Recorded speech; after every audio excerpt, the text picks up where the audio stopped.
Et si prier, finalement, c'était aussi simple que d'avoir une conversation? C'est un peu la promesse du livre Mes prières faciles du Père Johann.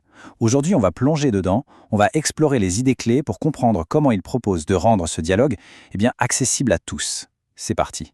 Honnêtement, qui n'a jamais ressenti ça? Ce désir de se connecter, de parler à quelque chose qui nous dépasse, mais voilà, les mots, ils ne viennent pas. Le livre part de ce constat très très humain, on a envie de prier, mais on se sent comme bloqué, parfois même un peu intimidé.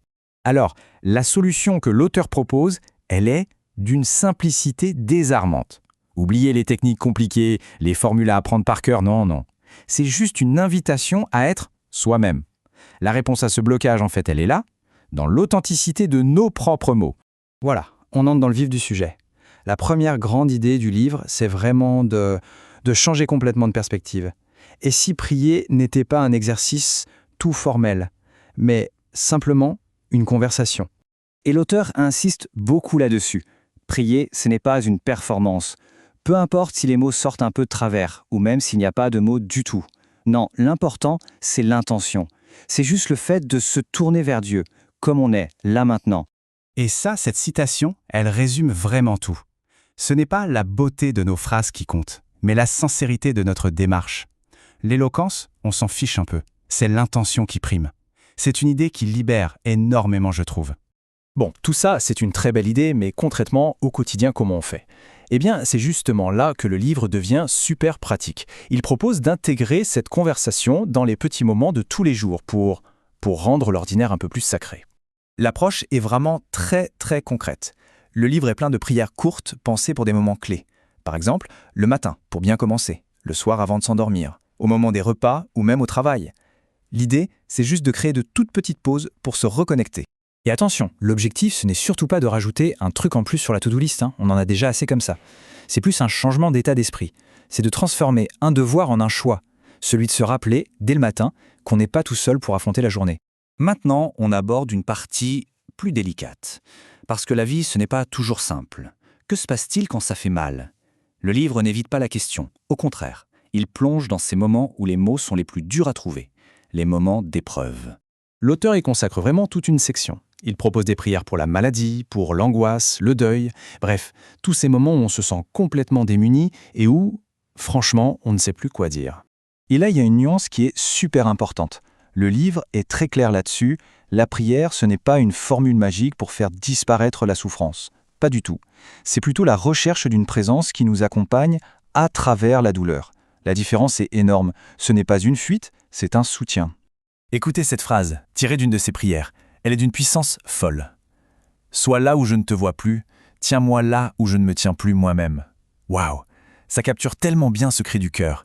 Ce n'est pas une demande d'explication, c'est un appel à l'aide, quand on sent que tout lâche. Après la douleur, heureusement, il y a aussi la joie. Et cette fameuse conversation avec Dieu, elle ne serait pas complète si on ne parlait pas de gratitude. Le livre explore aussi ça, comment dire merci, tout simplement, quand les choses vont bien. Et pour illustrer ça, l'auteur prend une image très très forte des évangiles.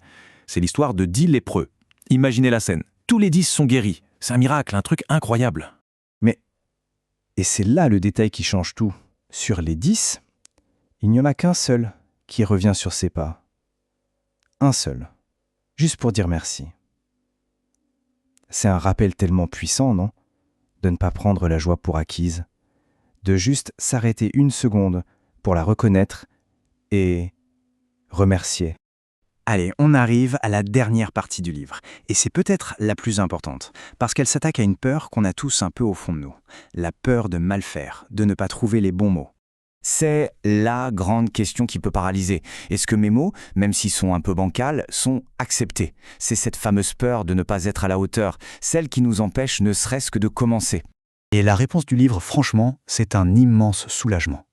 Une prière imparfaite, c'est toujours une prière. C'est simple, mais ça change tout.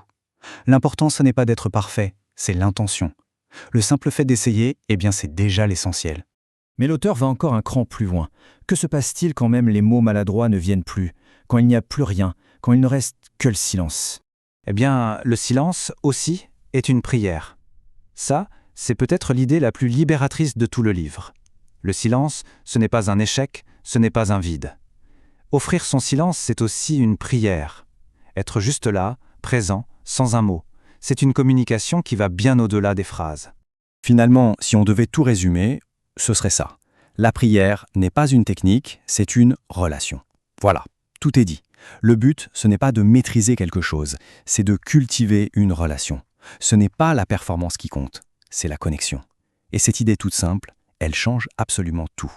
Et pour finir, le livre ne se termine pas sur une certitude, mais sur une question, une porte ouverte, une invitation toute douce à commencer ou peut-être à recommencer ce chemin, ici et maintenant. Une pensée qui est laissée là, en suspens, pour que chacun puisse y réfléchir.